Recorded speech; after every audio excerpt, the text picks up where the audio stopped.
Welcome back, everybody, to What the Fuck Is This podcast. Today we have 3 guest hosts, Ghost Fury and Maverick.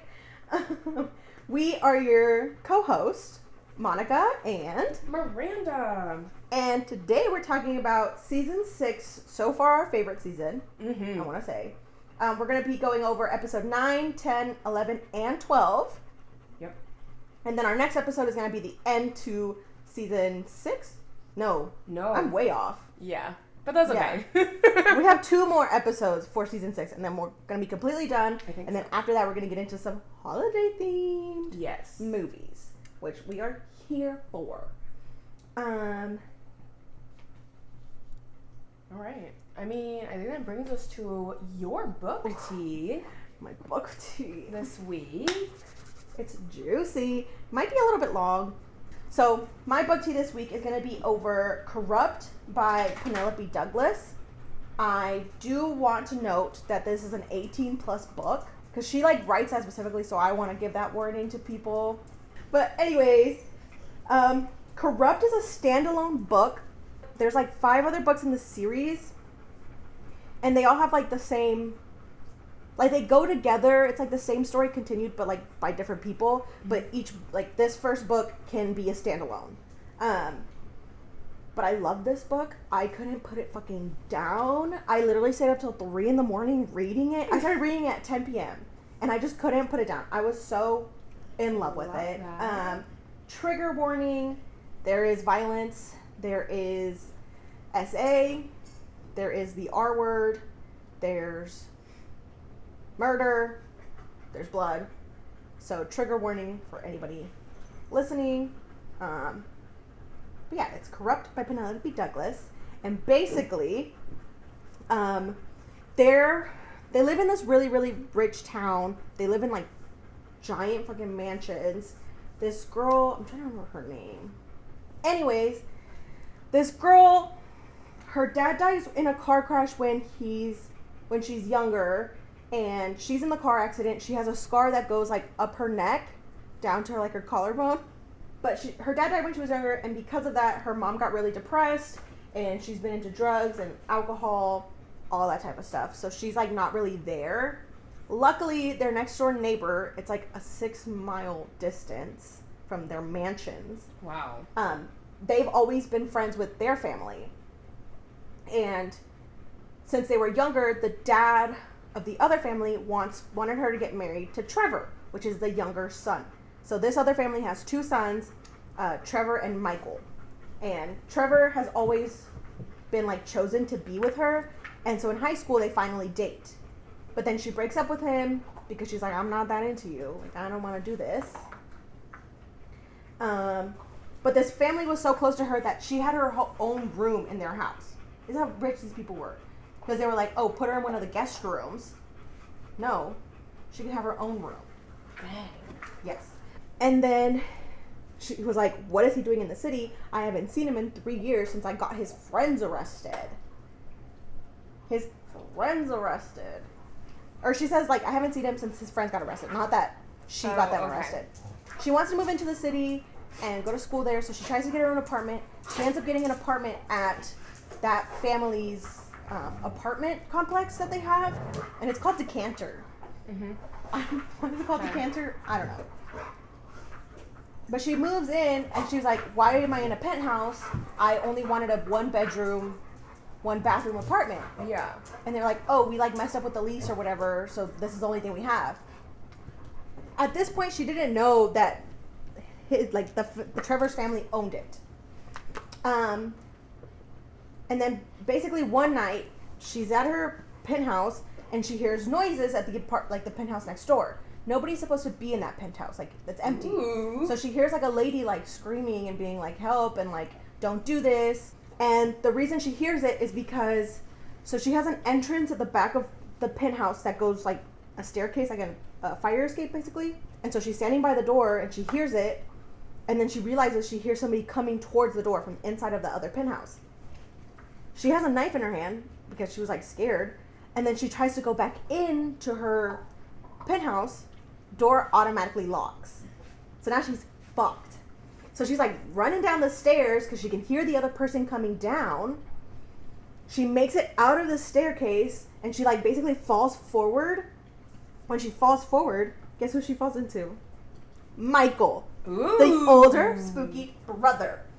And he's like, what, like, what's wrong? Like, what, like, why are you coming down the fire escape in your PJs? She's only wearing a tank top and shorts. And he has a girl with him. And her name is Alex. And he puts the girl in the elevator and he's like, okay, go up and just wait for me. He grabs Sam and takes her to her apartment again, and they check out the whole floor and he's like, nobody's here. Like, what are you talking about? We find out that Michael lives on the floor above her. Mm-hmm. Like, the entire 22nd floor, he lives there. Oh. He's like, he walks in, this girl sitting on the chair naked. Naked. And then he's like, wait for me there, right? And then he goes and showers or whatever, and he can't stop thinking about Sam. Because apparently he's had a crush on her like this whole entire fucking time, but he could never do anything because his dad was always like, no, like, she's gonna marry Trevor. Mm-hmm. And then he's like, I'm not supposed to be having these feelings toward her where, like, I like her. I'm supposed to hate her. Like, that's why she moved in here. Like, we need our revenge. Who the fuck is we? Why do you need revenge? Mm. But basically, this book goes back and forth between Devil's Night, which is Halloween, and that. So basically, Devil's Night was the Four Horsemen, Damon, Will, Kai, and Michael. Mm. They all go out and do like bad stuff, like pranks. They each get a turn doing something, like something really bad. And then they had come back from college to like have one last night's Devil's Night. And it was because the basketball team had been doing so bad, because while they were there, they had like won like the state champion or I don't know, some shit like. But after they left, it like all went downhill. So they're like, we got to teach them a lesson. That Devil's Night, they like pick up the basketball, like the guys from the basketball team from school, and they take some of the girls or whatever, and she is like, oh, I want to go too. So she sneaks into one of the cars, and then they go into like the middle of this forest. In the middle of this forest is like this old church, and there's been like rumors that there's catacombs underneath it. Yeah, okay. I don't fucking know.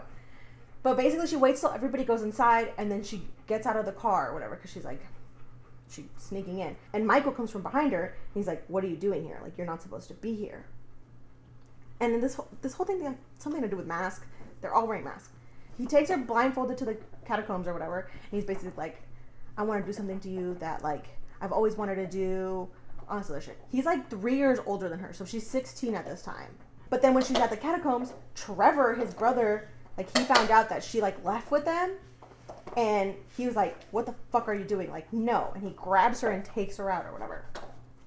And then they go to Trevor's house, and then she decides she just wants to leave. Like, she's like, fuck it, like, me and Trevor are fighting. I just want to leave. I want to go back to my house.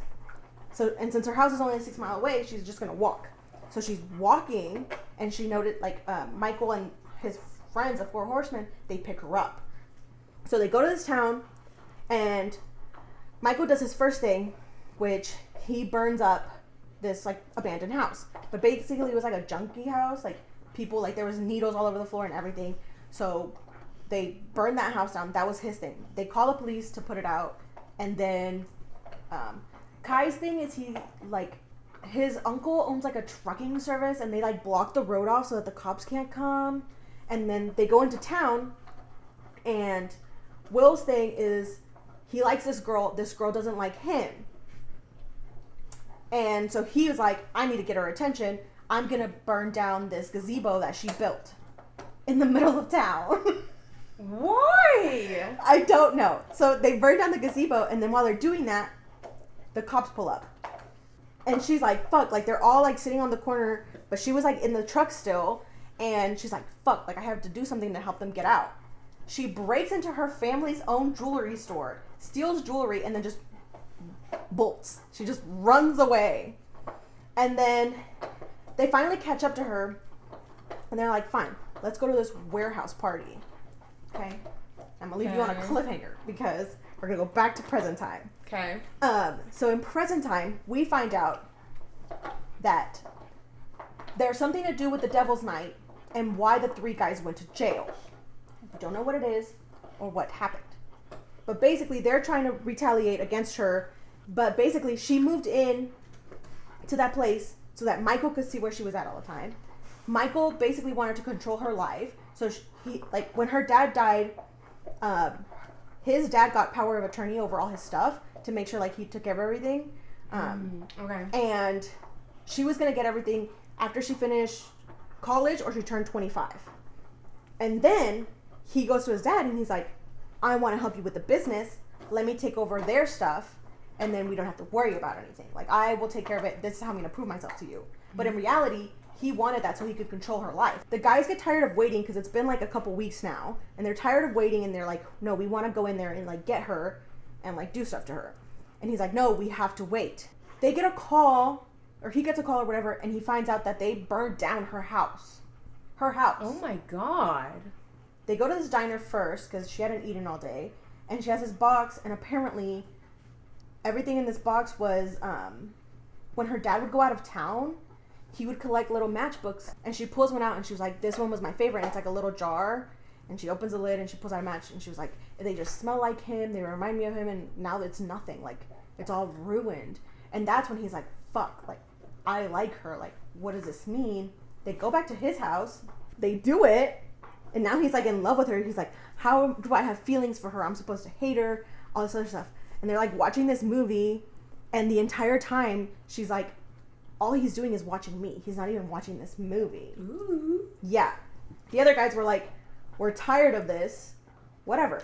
She goes to the bookstore and she can't pay for any of her stuff. And she's like, what the fuck is happening? Like, there's supposed to be money on my account. Like, what is this?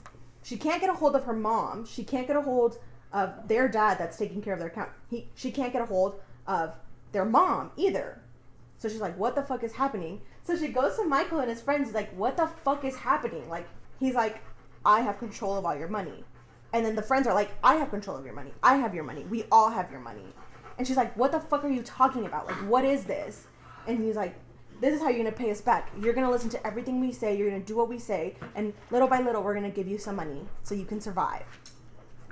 Yeah. And then he's like, we'll tell you where your mom is, but you have to go to their house in this other town, and we'll start doing everything there. She goes to the house. Basically, they're like blaming her for them going to jail, and they're like, we're going to do whatever we want to you because you have nothing. She comes up with a baseball bat, but they like take it immediately. Like, these guys all play basketball. They're taller than 6 foot.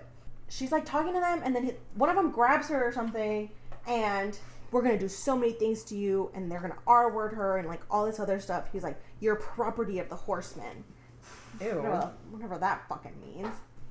Damon's on top of her. She pulls out this blade that she had like taped to herself, stabs him on the side, and then she runs out of the house, and she goes into the conservatoire, and then she runs out of the house. She like leaves, and she goes through the shed in the back, and she's like she stops running. She's like, where the fuck am I gonna go? Like, they have all my things. I have nowhere to go, and if I go back to the apartment, it's his apartment. They're gonna know I'm there. He's gonna be able to get in. And she's like, fuck, like, I have to go back and fight. Like, I'm not scared anymore. I have to fight. Like, I have to fight for my life. So then, let's come back in time. We find out that Damon's, like, bad thing that he did that night was he R-word the mayor's daughter. Ooh. Yeah, like, his was bad. And then we also find out that entire night they recorded everything. Like, they went to a bar and they were like, okay, well, now it's your turn to do something. Like, it was her turn to do like a prank or whatever. And they get to the bar. This other couple is going into the bar, and she's like, I don't want to go in there. And they're like, no, what the fuck? Like, you're hanging out with us. You've been with us all night. What are you talking about? Basically, she doesn't want to get out of the car. She finally does, and she wants to start walking, but they grab her or something like that. And she's basically like, that guy that went in, he drugged me last time I went to one of his parties. And she was like, well, it wasn't really him. His girlfriend is the one that gave me the drink. Ooh. Yeah. And she was like, if it wasn't for Noah, which is like her best friend, I don't know what would have happened. And they're like, what the fuck? And she was like, okay, well, they were like, well, this is what you, like, your break should be or whatever. Like, this is your bad thing you should do. So basically, she goes into the bar and she's like flirting with him. And she's like, oh, she accidentally spills a drink on him. She's like, oh, let's go to the bathroom. So he is trying to R-word her again in the restroom. And then she breaks the mirror and she's like trying to like hurt him or whatever. And then she slashes the girl in the face because the girlfriend also followed. And she's like, I like watching you do it with other girls. Ew. Yeah. But basically the guys go in after her and they like help her and they're like, okay, you wait outside. We're going to fuck him up. They fuck him up and they're basically like, I don't think he's going to want to touch another girl again. And they're like, well, we still have to go somewhere else to go. So they go to the warehouse. Okay, back to present time. So she goes into the house and she's talking over the intercom system. And she was like, why the fuck are y'all doing this? Like, where's my mom? Like, tell me where the fuck my mom is. And then they're basically all like, we're going to find you, da-da-da-da. Like, tell us, like, what the fuck is, like, where you're at. And then she comes out into, like, the kitchen where they're at because that guy's fucking bleeding out because she stabbed him. And they're basically saying the same thing or whatever. She was like, you released the videos. So they went to jail because somebody released the videos of them doing that stuff that night. Mm-hmm. But they only released 3 videos of Kai, Will, and Damon. Not Michael and not hers. They only released 3 videos. Okay. And she's like, what the fuck are you talking about? That wasn't me. I didn't do that. Like, I didn't do that. And they were like, we trusted you. How could you do that?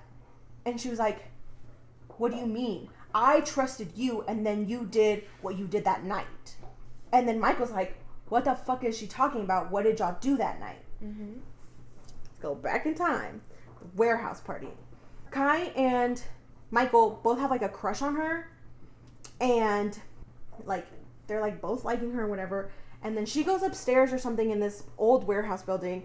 Michael follows her and he's like, basically telling her like, oh, I like you, but there's like no way this could work. My parents want you for Trevor, all this other stuff. And like they make out a little bit and they're like about to do it. And she's like, let's go to the car. And he's like, no, I can't do this. You're a minor. Okay. I'm overage. Like, but then like he's like mad. And so he like goes downstairs and he goes back to the booth where all the other friends were sitting. And he's like, here, take my keys. Drop her off at home whenever y'all are done. I'm walking home. She goes to the booth. Nobody's there anymore. So she goes outside and she's about to start walking home because it's like walking distance from her house again. And guess who picks her up? Who? Damon. Damon and Will are in the car with Kai. Like, they're all in the car and they're all wearing their masks again. And they're like, no, we'll take you home. Like, don't worry about it. They drive past her house and she's like, what the fuck is going on? She gets this bad feeling. She doesn't know what's happening. They take her to the forest and they get her out of the car and they're like, oh, like, don't hang out with us, whatever. Damon's like jealous of her relationship with Michael and he's like, you're the reason why like we're gonna break up as friends and all this other stuff. And he basically tries to R-word her. And then Kai, or who she thinks is Kai, because he's wearing the same mask that Kai was wearing earlier, is also trying to do that. And he's like, don't come around this or bad stuff is gonna happen, all this other stuff. She's trying to run away, and then in running away, she like realized that she was wearing Will's jacket and the phone was in her pocket.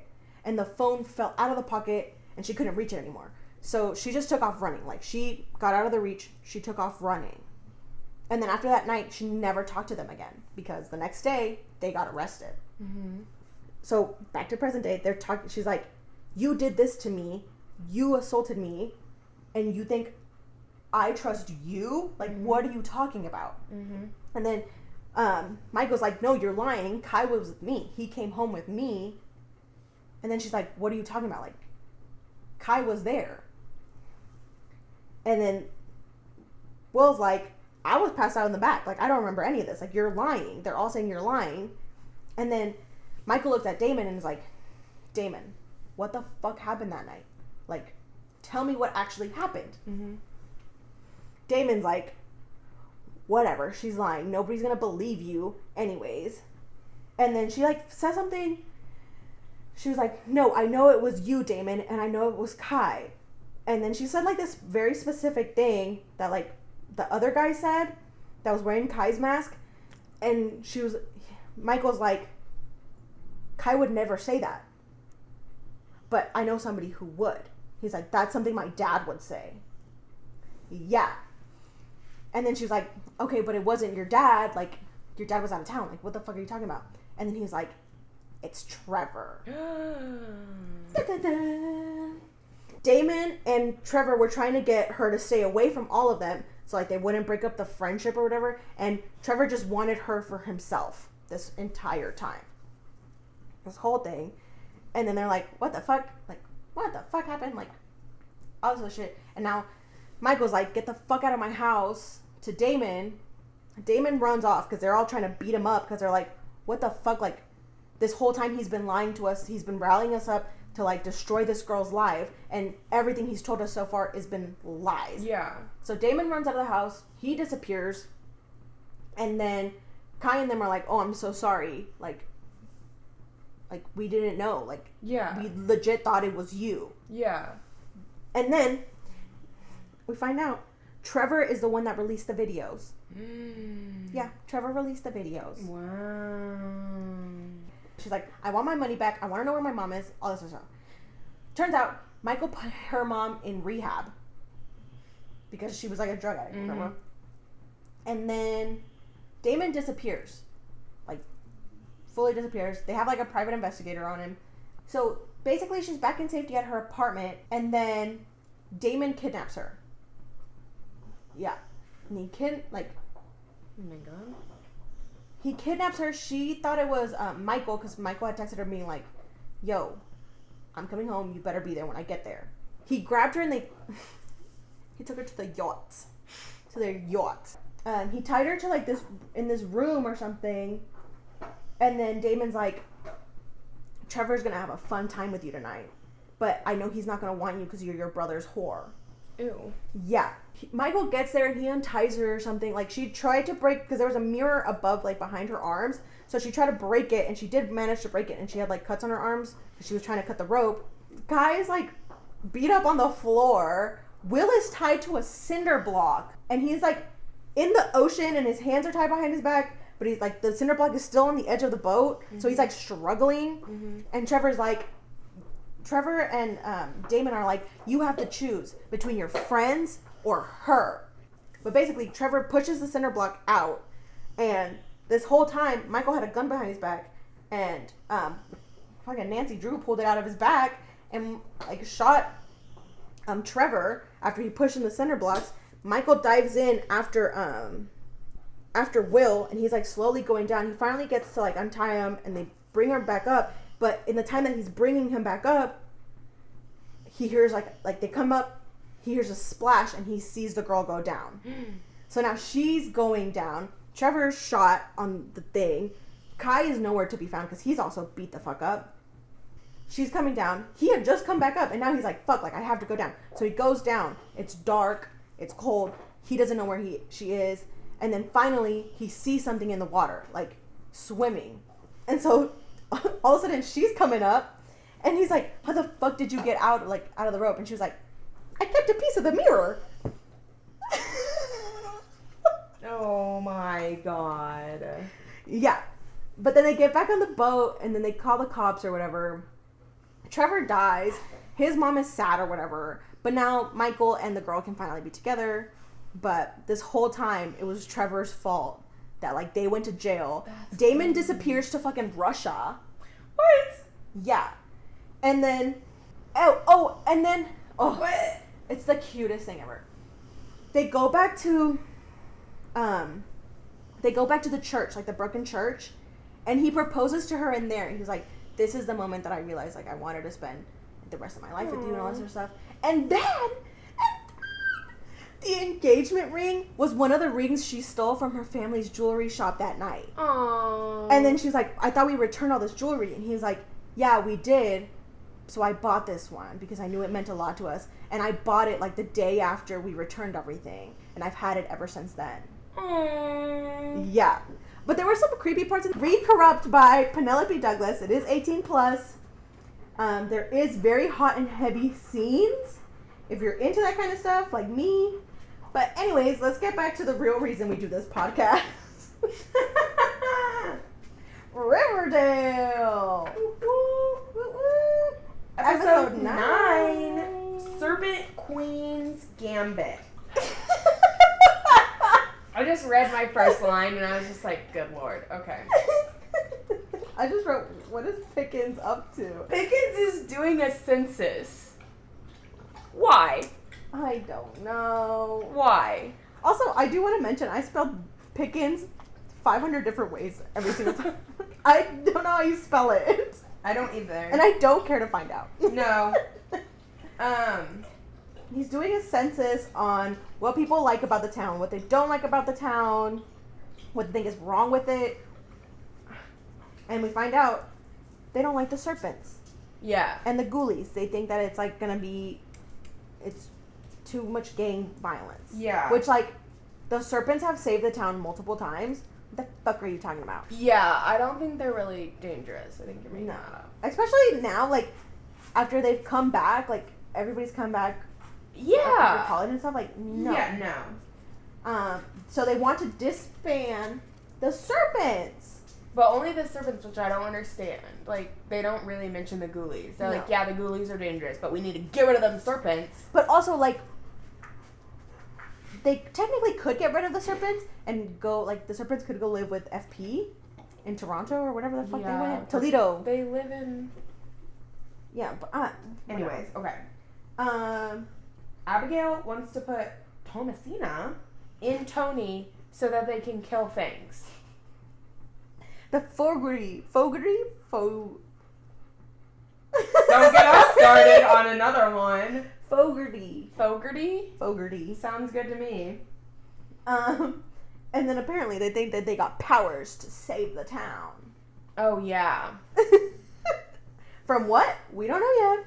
Because I said superheroes are brainstorming how to get rid of Pickens. British Pickens. This whole episode, Betty's wearing her fucking sunglasses everywhere. Damn it, we forgot to start with our sunglasses on. Tony gets voted off the council. Yeah. Because she's Serpent Queen. And Alice is working with this British Pickens fella. Okay. What are you snoring like that for? Oh, the ghoulies shoot up Pops. Oh, what the fuck? This needs to fucking stop.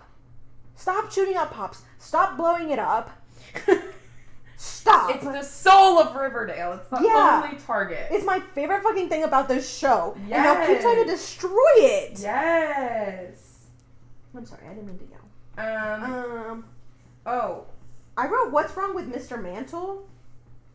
Yeah, he's still sick, isn't he? No, he got out of the hospital and he's going to the casino. Oh, God. And he's, like, gambling his money away. That is insane. But then later on we find out, like, why Reggie's okay with him doing all this stuff. Yeah. But, like, at this point I'm like, what the fuck are you doing, sir? Like, Veronica's being super insensitive. But also Reggie isn't being honest. But still. It's giving me, the way Reggie explains it or whatever, it seems that Mr. Mantle has always been to be, like, Hiram. Yeah. I agree. Cheryl goes to the school offering scones to Archie, Jug, and Betty. They're arsenic-laced scones. Yeah, but so Betty finally sees the aura, but she's the last one. And Archie's like, it's okay, I'm indestructible, but they make Jughead throw up. With salt water. Yeah. And then he's like, yeah, I just feel like I drowned in the ocean or something like that. That was hilarious. Funny. Oh, but Archie's face when Betty comes in, and he's like, I already ate it. But it's extra funny because they're like dating, so you know he's like, did she want mine too? Like kind of shit. But then she's like, it's fucking poisoned. It's like when you get caught in the act. Like, yes. It was so funny. I wrote, what the fuck is Kevin doing? Yes. Somebody needs to put a spell on him or something. Something is always going on with fucking Kevin. Yes, because Kevin doesn't think Anthony is safe with the serpents, which, like, doesn't make a whole lot of sense to me. So then Tony and Fangs are having a powwow, just them two, of course, but like in their room together or their apartment together, about making their gang a political activist group. Yeah. And then Kevin breaks in with the cops to raid the apartment. There's illegal weapons there because Fangs was gonna have a fight or something. And then fucking Dickens, I'm gonna call him Dickens. Dickens is a fucking sheriff now, and he's there. Yes, he's a deputy now. Yes, and he's helping. What? I want to see his resume. like what all is he doing? You know what I mean? And then, Abigail finds out that the ghoulies want, Archie dead, because Tony tells her, and so she dresses up like a ghoulie and throws a Molotov cocktail at him. And then he's just standing there on fire. Like, Yeah. what the fuck? And then a social worker comes and she's like, I have to investigate, which like, duh. Duh, yeah. And then they go look for the baby. Baby, gone. On. The window's open. Bitch, put some locks on the window. Like, an alarm. Also, like, why wouldn't you leave the door open that your baby's in the room? Yeah. Like, you don't have a baby monitor? Nothing. I have a quote from Jug because he's gonna go talk to Cheryl, but all by himself, and he's like, hope I don't get killed. And I'm like, yeah, why isn't someone going with him? She's tried to kill you guys like twice now, either in a group or one-on-one, like 2-3 times, and Jug's just gonna go along, doo-doo-doo. Yeah, but he has to read her mind. I get it. No, Yeah, I get it, but like... Like, at least, like, stay in the car. Yeah! I don't know. Twyla and British Pickens are the ones that have Anthony. Why? Who knows? But they call her from a phone booth, and that'll come back. But first, Jug reads Water Filter's mind to figure out what's going on with Cheryl. Yeah, and then she finds And out. this bitch is like, it was so funny when he started reading her mind because she's like, Cheryl is da-da-da-da-da and da-da-da-da-da. Like, her minds are going so fast and her thoughts are going so fast. And Jug's just like, He's like, are you gonna be safe till tomorrow? And then she's like, I don't know, maybe. she's like, yeah, I think I'm gonna be fine, da-da-da-da. And I was like, anyways. So he goes back and tells Yep. Betty and Archie what happened, and then Betty goes to Cheryl's house, Yep. Thornhill, and she's like, oh my goodness, Archie's dead, like, I don't know what to do. She's fake crying. She comes in, and what does she do? She, like, covers her mouth. Mm-hmm. She chloroforms her, basically, but, like, Yeah. it doesn't last very long. No. And then, so it's probably not chloroform, but who knows? Betty they and take her- chloroform, like, she's got a knack for it, so maybe she knows. They take her to the forest or something, and they're like, she's like, how long are you gonna do this? Or how many times are you gonna do this? And she's like, as many times as it takes, bitch. Mm-hmm. They're gonna burn her again. Yeah. Anyways, the Ghoulies and British Pickens set the serpents up. And then, so, like, Tony's, like, live streaming it, basically, against the cops. Oh, because he's like, he says something about, like, oh, they're resisting arrest. Right, he's 'Cause yelling, like, what did he bullshit call it? things. He called it a turkey shoot. Uh-huh. Like, they basically set them up. Right. And so Tony's like, put your weapons down, and then he's like, they're resisting arrest, and she's like, you better watch it, you're being live streamed or whatever. People are watching you on the World Wide Web. Yeah. And then all of a sudden, all the Ghoulies are dead. Oh, yeah. They also had a turkey shoot with... Besides Twyla. Yeah. Which, like, what? I don't fucking know. And then fucking Pickens is on the town council now. He took Tony's spot. Yes! Unanimously. Yeah, right. And then, well, I mean, it makes sense because of his persuasion. No, yeah, that's what I'm saying, but, like, yeah. So they're burning Cheryl alive. Again. And Nana's holding this doll, and then she just, like, chunks it. She's like, it twitched. Yeah. Why the fuck are you holding the doll in the first place? And now Abigail's in the doll. The writer saw Annabelle and was like, we need to fit this in somewhere. Again and again. Oh, I wrote the wrong person's name. We find out that Reg... Uh-huh. Oh, well, Cheryl wakes up back in her own body. Yeah, Cheryl's back, Abigail's in the doll. We find out Reggie's dad only has a year to live if they don't find and donor. they don't think they'll find him a donor in this time. They think he'll die first. Dr. Curdle calls, and he's like, hey, the report says that it was a shootout, but the ghoulies all seem to have shot themselves. Yeah, they turned the guns on themselves. Dun, dun, dun. My And then power I put of persuasion. I wrote Dickens, a villain. Oh my god.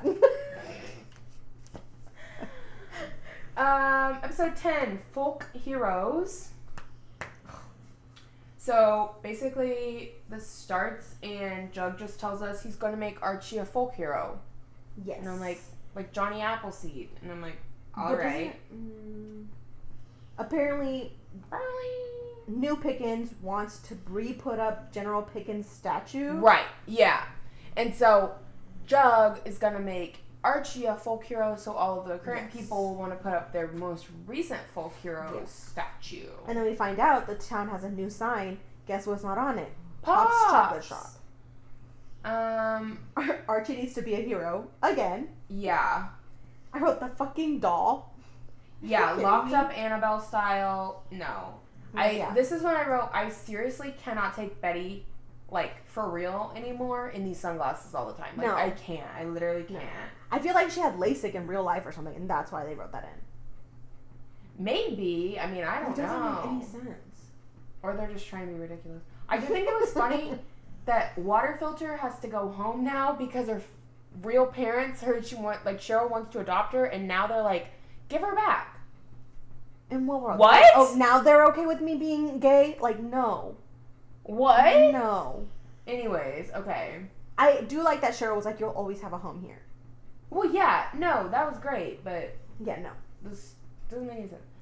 Archie needs to become the strongest man alive. Yeah, toughest, strongest man alive in the Guinness. So they bring the people from the Guinness World Record. What? That whole thing. I don't know. But that's how he's gonna be a folk hero. What? Ugh. And then we find out that the Babylonium is taking away money, or not taking away, but taking away customers from Pops. Revenue is going down. Time out. You mean the only bar and the only restaurant in town ever are losing revenue because another place opened up? Whoa! And then they go and they find out that a casino is serving free sliders and liquor milkshakes. I want one of those so bad. For our last episode that we watch of this, we should make one. Yes! I Okay. want one. I don't want the shot. I want a whole fucking milkshake. I'm gonna get fucked up. By the end, That's we'll true. have to do That's it on true. a Saturday again. Okay. And then we return to Cheryl's house where she had a night nurse because she kept having fevers. Yeah. She wakes up, the night nurse burnt to a crisp. Not his feet, though. Not his feet. The chair, also fine. What the fuck did I write?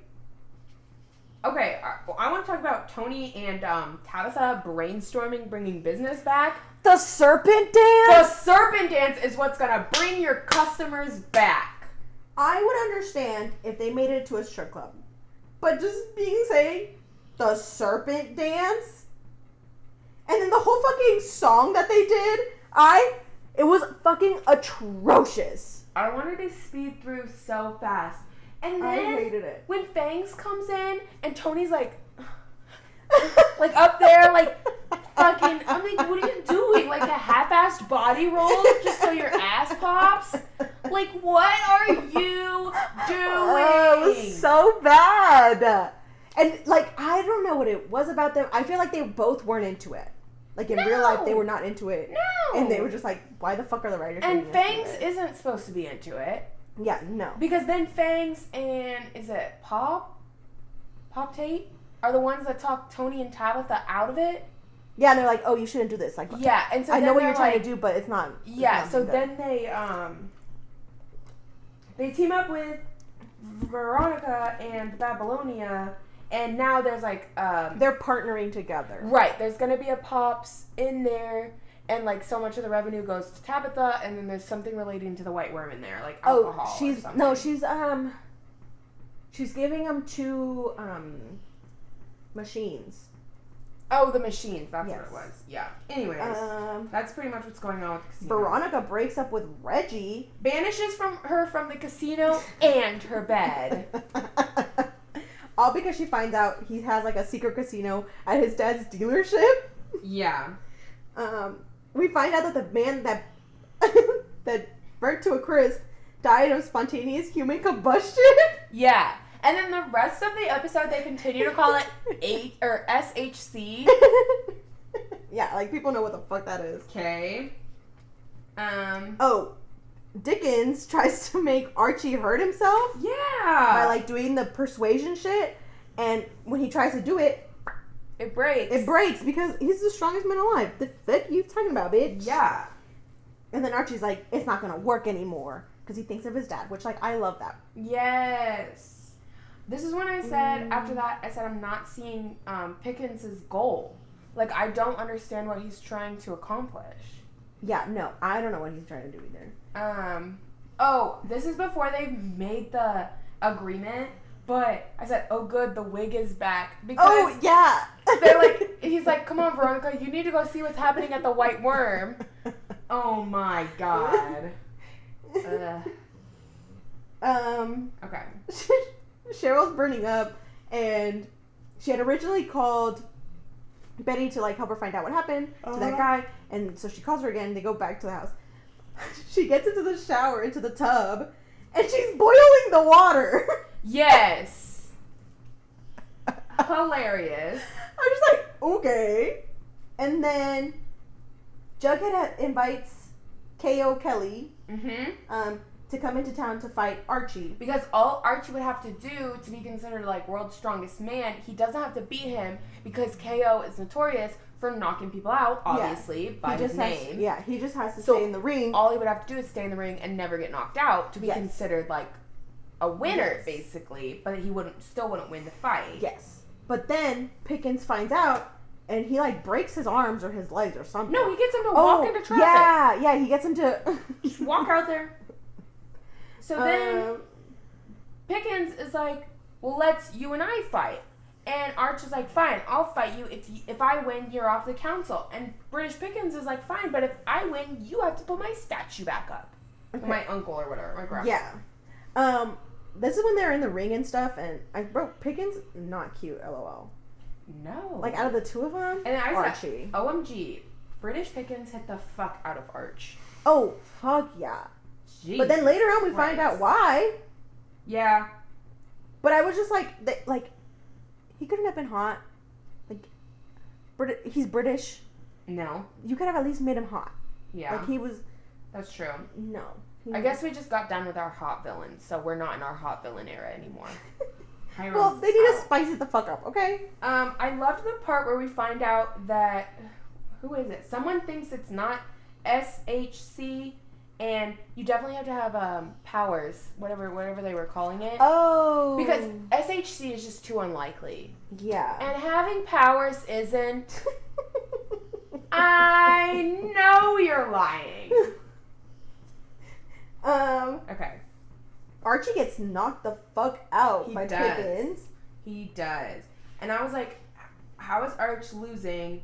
What happened to his powers? And then we find out that British Pickens was having planetarium in his gloves. Bam, bam. And then you see him writing in his little book. And he's like, Arch, weakness. Planetarium? Question mark. Also, Frank's a referee and he doesn't stop it. Yeah, what the fuck was that, Frank? What the fuck? And then we get back to Cheryl. Oh my god. She was at 262, 303. I'm like, you would be dead. There's no fucking way. Her temperature keeps rising, and then I love that it's Nana. Nana just like sitting there with the little temperature thing. But basically, Betty's trying to get her to set the fire to the logs in the fireplace, And then she grabs a picture of Penelope and she throws it in there and she goes, set her ass on fire! And then Cheryl's like, and yeah. it's on fire. Bro, what the fuck is happening? This ends with Pickens getting his statue back, and he decides now it's time to get rid of Tabitha. Oh, yeah. Which, like, why? Why? Ugh. All right, ladies and germs, episode 11, Angels in America. This is my favorite episode of this entire fucking show. Mm-hmm. Because, was it last week? Not last week. For the last episode, I don't know what episode it was, when they did that pan out of them, and I said, the cast is looking a little white. Yeah. This episode, I was like, okay, like, they probably realized that the cast was a little too white, and they had to bring it back. But I love the fuck out of this episode. Yes. Again, my first line in this, what is Dickens up to? Yes, because he wants to replace Pops with a train station. Yeah, he wants to build a railway? A railway? Sorry, what happened to the interstate Hiram was working on? Sodale? He couldn't get his mind trick to work on Tabitha, though. But then everyone wants her to sell, and at first I was like, why? And then I'm like, no, mind control. He's, like, in their heads.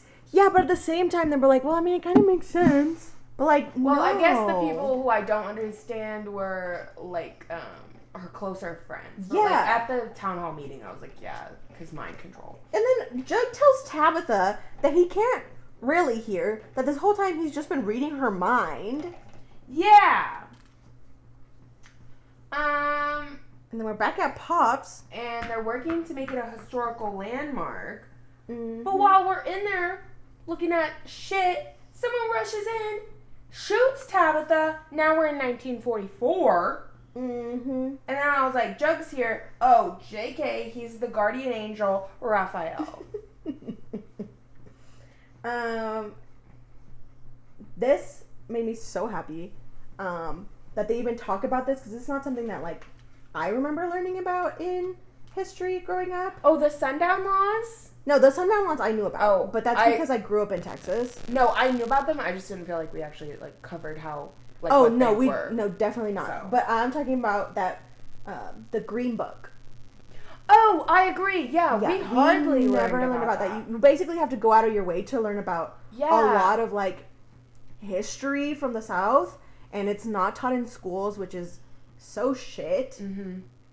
But I'm really happy that they mentioned this, that Pops was a safe haven for people. That's, like, it's a fucking huge fucking deal, and I'm glad they mentioned this, because it's a show that doesn't really have, like, historical accuracies. Yeah. And for this episode to have a lot of them. Yeah. I don't know who wrote this episode, but I am proud of them. Yeah, I really think it was done really well, too. Like, it didn't feel, like, forced. It didn't feel awkward. It, like, genuinely was, the story they were writing. And, like, this is when this is the episode for me that made everything make sense. And, like I said, like, 100%. I didn't have any questions. I wasn't, like, irritated where I'm like, what's going on? Because we... Like, not to spoil the episode because we're going to get into it. But basically, Pickens is at all of these events when Tabitha is, and she's stopping him. So he and her both now have a time-traveling ability. Well, I mean, I think he's just I don't know what he is. Yeah, I think he's just kind of almost like a demon or something that has... He's just living. Like, he's not time-traveling. He's literally just been in Riverdale wreaking havoc this entire time. Tabitha is chronokinetic, which basically means she's a time travel. Yeah.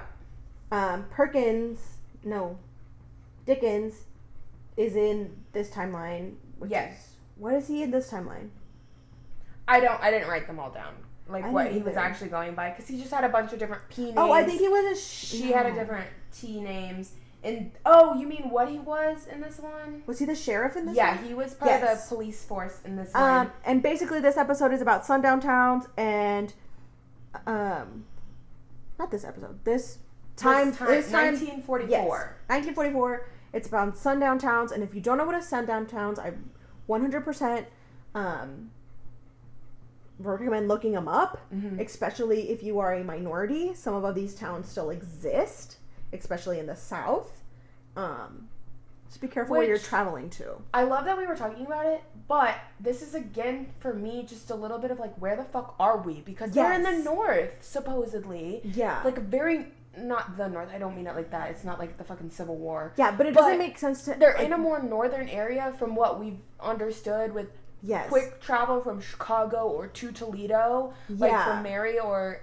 and New York. FP, New York is like a 3-hour drive or something. And so, yeah, commutable. So, yes. I didn't, like, I love that we're talking about it because, like I said, I had heard of them. I didn't really know much about them. Yes, but it doesn't make sense for where they're at. But it does, yes, exactly. So I thought that was super, super interesting, but yeah.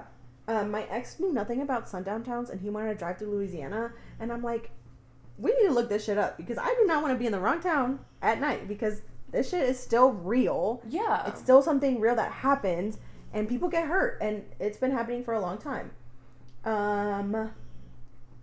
But basically what happens is Tony and Fangs have a baby. It's a girl. It's not really Tony and Fangs, but it's their characters playing it. But basically they ran out of gas in Centerville, the town next door, and they ran through the forest, and they remember seeing Pops in the Green Book and remembering it was a safe haven for them. So they go to Pops to basically it's like run out of that town, because if you stay in a sundown town and you are a minority, they were gonna arrest you and kill you. Like, it wasn't either they were gonna kill you or you were gonna be missing, which if you're missing, more than likely they killed you. Sounds right. But they were scared for their lives. They ran into Pops. Raphael shows his full like figure to the sheriff and Kevin, which is another cop, and they start going crazy. Pickens fucking escapes the mental asylum, and he goes and shoots Tabitha. And then next time period. So now we're in 1968. Yes. And it is, what was it, April 3rd? Is that what she said? I think so. It was the 3rd? The day before Dr. King is shot. Yes. So she thinks she's here to save Dr. King.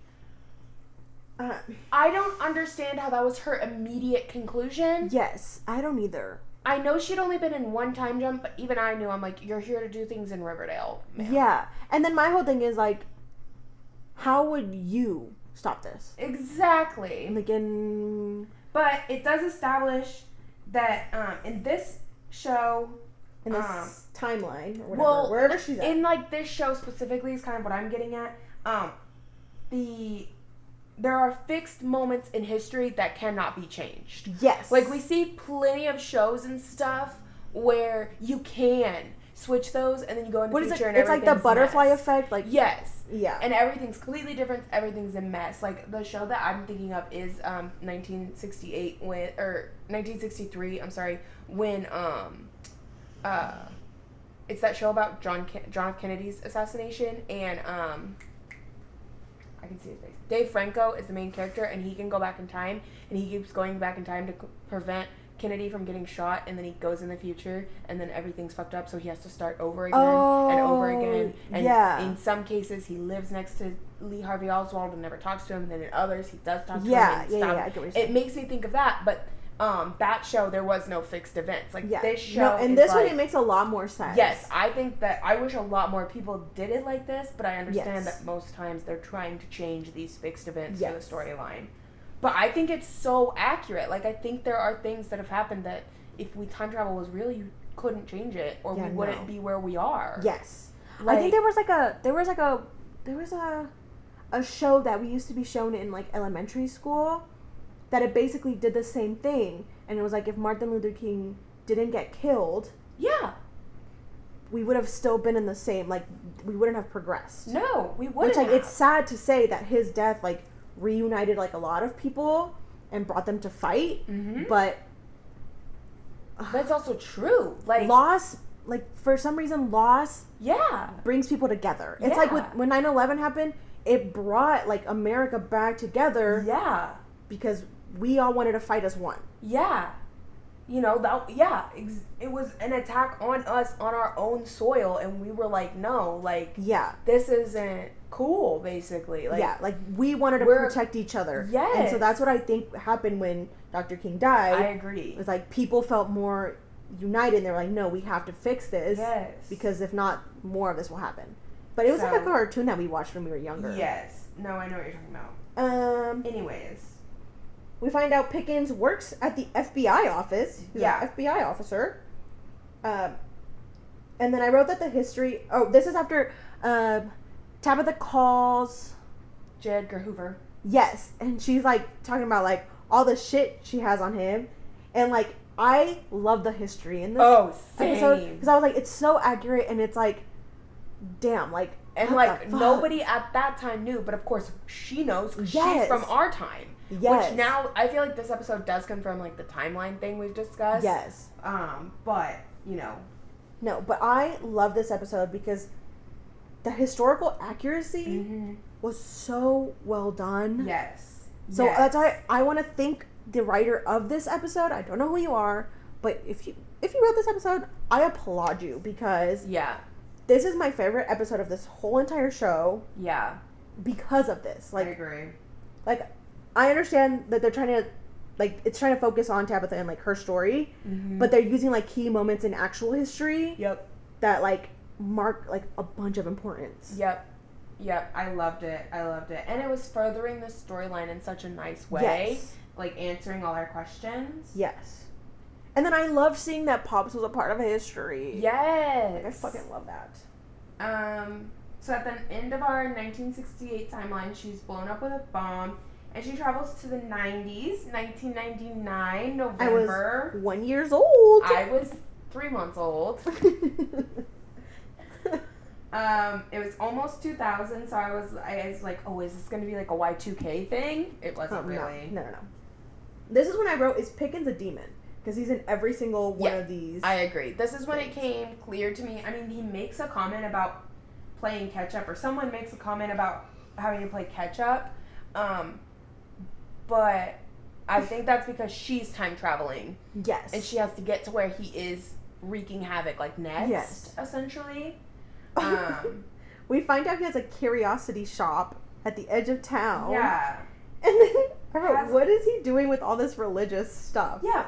Okay, this was weird to me, though. I was like, all of a sudden, we have things from Jesus' crucifixion and the Last Supper. I was so fucking confused. I was like, we've been having like a racial focused episode this whole time, and like accurate depictions of, like, you know, the race wars and stuff. And so I'm like, why didn't we have something like Martin Luther, Dr. King's speech?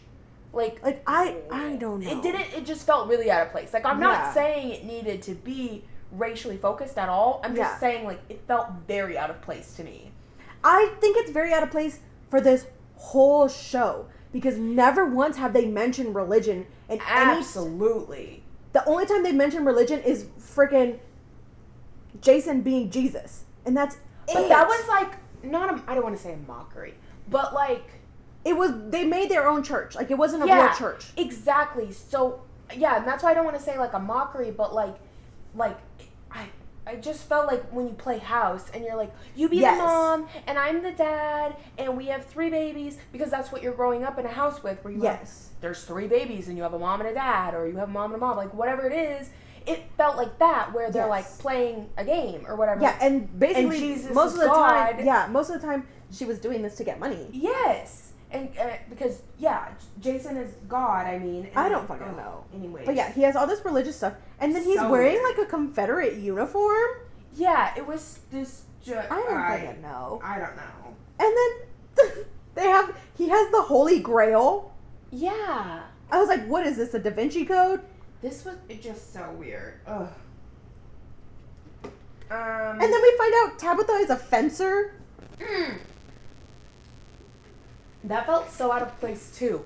Where she's just like, I was on my fencing team in college. What? I was also on the debate team. Like, what does this have to do with anything? You don't think he knows this about you already? And then she stabs him and he disappears. Yeah. And she's like, poof, gone. Yeah. So does that mean, like, he's not supposed to be in that timeline? Does that mean she killed him? We don't know yet because she's still back in time. Yeah. And then at the end, they're talking about the Holy Grail being her totem, and there's a milkshake in it. I could not. I was like, in what fucking world? I could not. You have the Holy Grail. I'm not saying I believe in any of this, but I'm just saying this significant religious piece of history according to, like, this certain religion, and you're gonna put a fucking milkshake in it? That was insane to me. Oh, and then we find out that, Dickens is Legion? Oh. Yeah. And then, it turns out that the Holy Grail is not her talisman, or whatever it is, her totem, and that Pops is the talisman. Yes. And now they have to get ready because they're gonna fight a holy war. Yes. She gets home, she stops from getting shot. By throwing a can of tomato soup at him. Oh my god. And then she reveals to Jug, because Jug asks her if she could stop the bomb from going off, and she's like, I already tried, it's a fixed event. But then at the very end she reveals she actually did, and then she went in the future and it was like destroyed. Like Riverdale was destroyed without the bomb going off. Yes.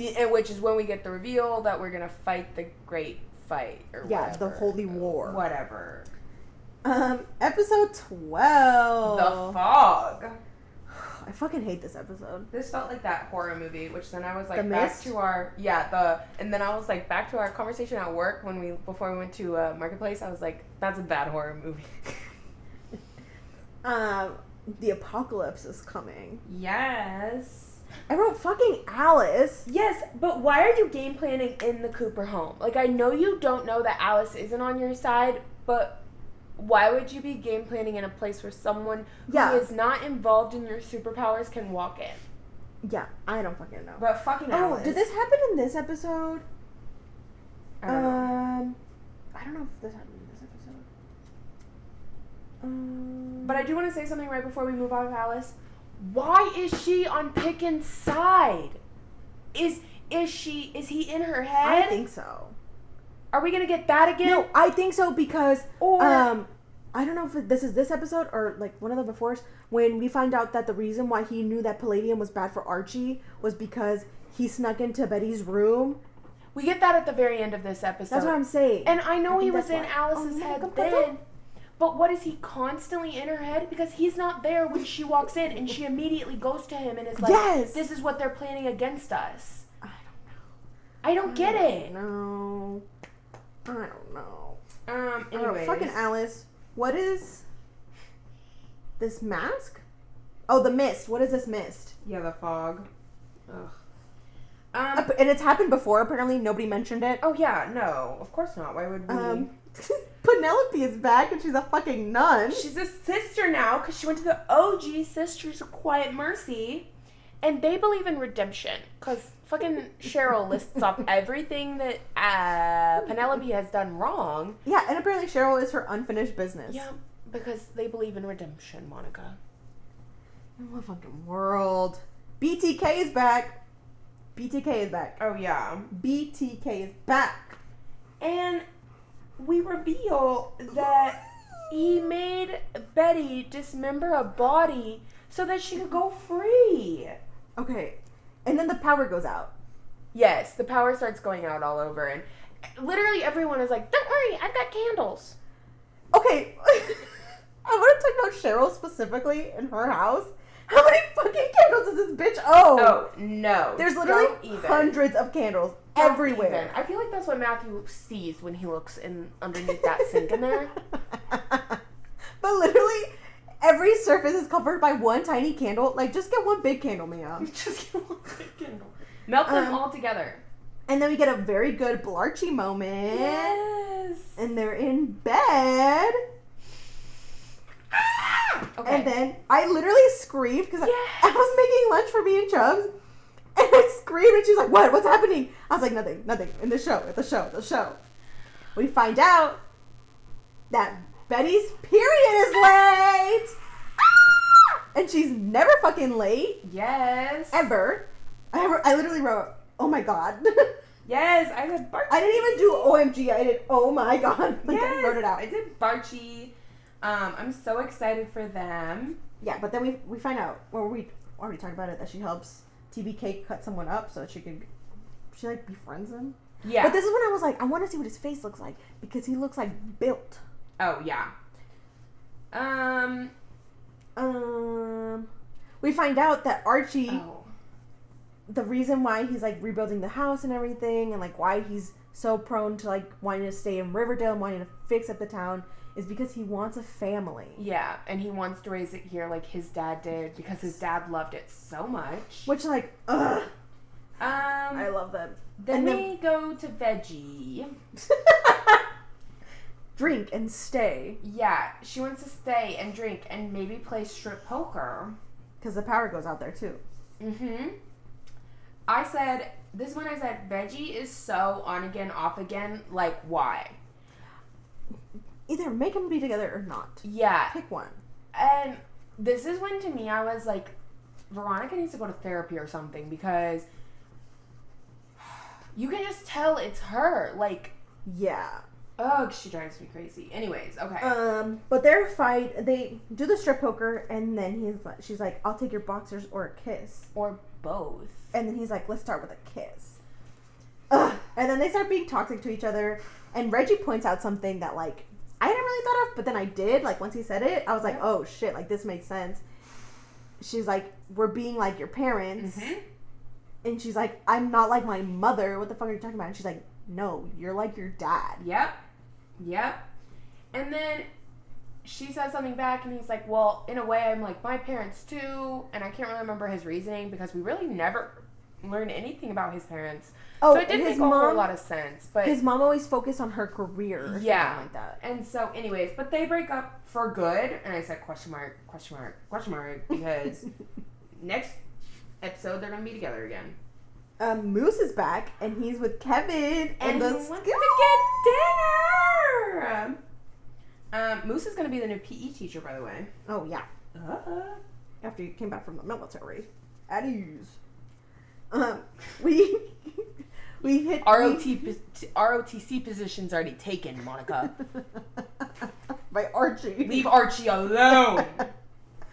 But also, I wouldn't want him to be the ROTC teacher because his dad was it.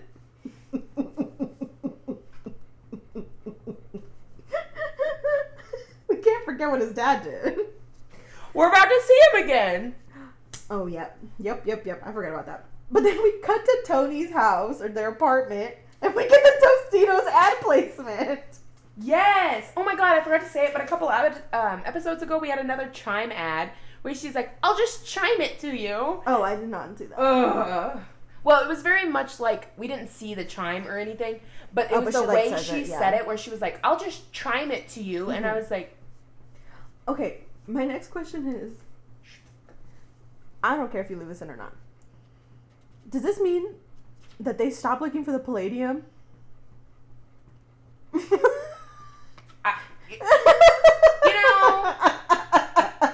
It's probably gonna come back here again. But like, and they're gonna be like, we've been in the mines this whole time.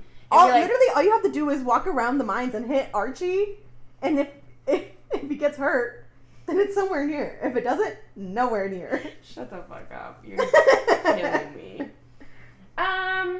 Okay. And the fog gets worse. Yeah, I said something feels off with Jug, because him and Tabitha are in Pops, and just the way he was acting was giving me weird vibes. Yeah.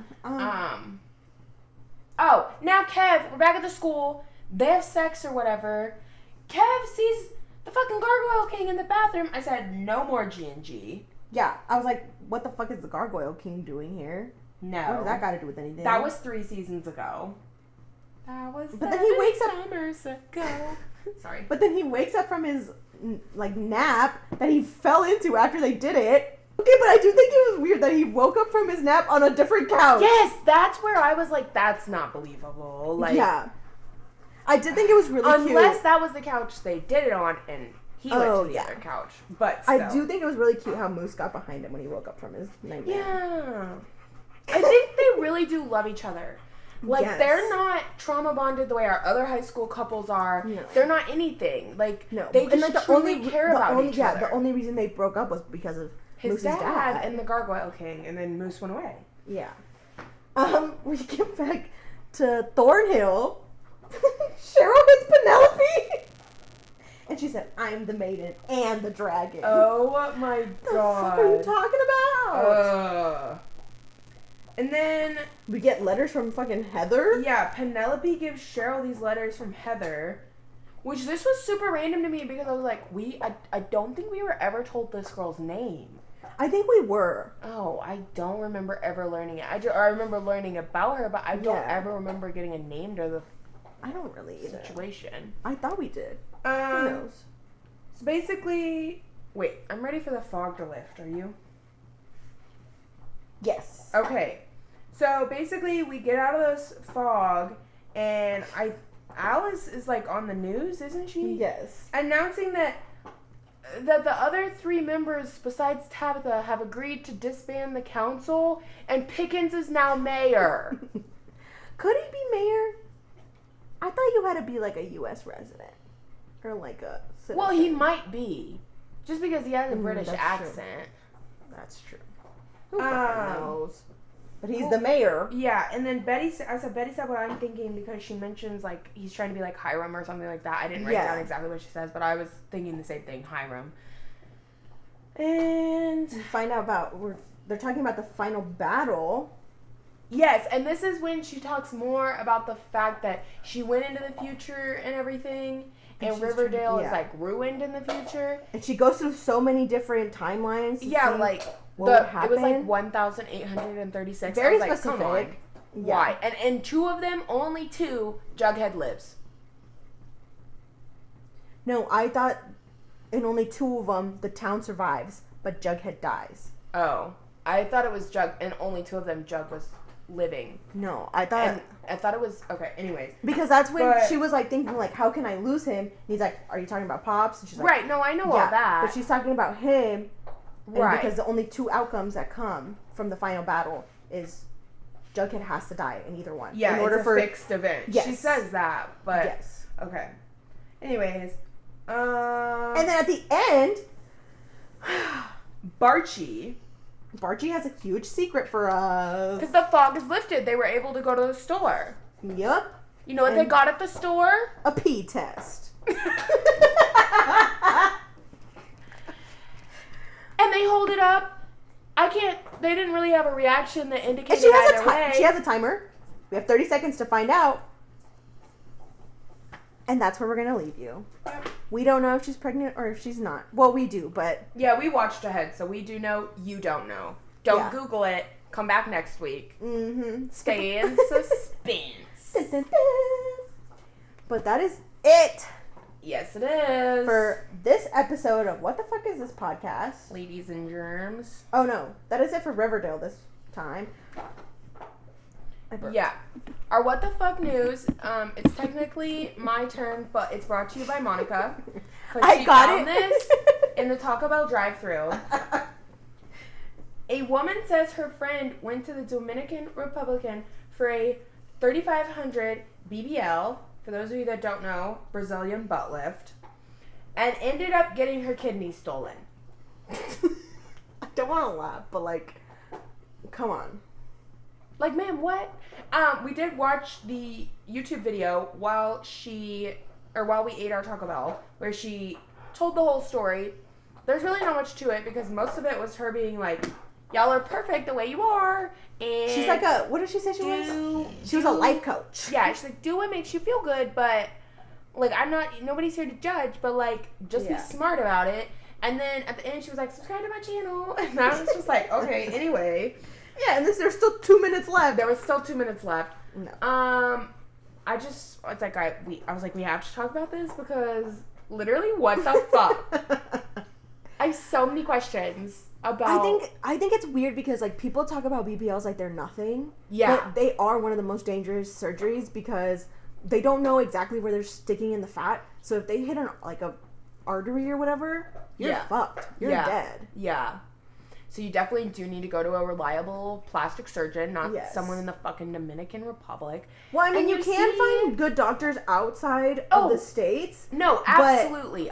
Do Yes. your fucking research on these people. That's what I mean. And Like- I'm sure you can find a cheaper surgeon in the States, too. Like, I don't even know. But I've never looked I would into be it, willing but to pay a lot of money that's what I'm thinking. instead of, like, budgeting for something like this. No. But do your fucking research on your doctors. Yeah. If you don't know what the fuck I'm talking about, literally watch. There's a show called Dr. Death that's based off a podcast. Watch that. It's about doctors that botched their fucking patients because basically they could. Do your research on these people. You're getting, like, something's getting done to you. You're getting Yes. put under anesthesia. And no shame. Like, Yes. literally, she got put to sleep and didn't realize for, like, what did YouTube she video came say? back. 2 months? Yes. Before she went to the doctor, and she was like, I've just been feeling off. Like, I'm that person too. I hate going to the doctor. I hate getting blood work. So I'm like, I'm just feeling off. But, like, you had a major surgery you were put under. No one can tell you what happened to you there. And you went to the Yes. fucking doctor, found out now you have to be on medicine for the rest of your life. Yeah. Like, no Just shame for cosmetic surgeries Yeah. at all. Just do your fucking research. Whatever makes you feel good, but just be responsible. Do your research. Don't cheap out on stuff like this. And now they can't even find the doctor because he wasn't a real doctor. Yeah, or he didn't give a real name. Something Yes. along those lines. But literally watch Botched. Yes. Like, watch any medical show. Like, come on. Educate yourselves. Learn more. That is it for this episode of What the Fuck Is This Podcast. Follow us on all of our stuff. Yes. Meaning TikTok, Instagram, and Facebook. I keep wanting to say Twitter. But you can find us at WTFIsThis_podcast. You will find the Doggos page. Yep. They only have an Insta. Yeah, and then you will find our personal pages if you would like to follow us. Yep. Don't forget to leave recommendations on what shows you want us to fucking review. Yeah. What books you want us to fucking spill the tea on. And if you have personal tea that you can't tell nobody else, tell us. We'll make it anonymous. Oh, yeah. We won't tell nobody. No. Except for each other. Yeah. So, that is it. Catch you next time. Bye, guys.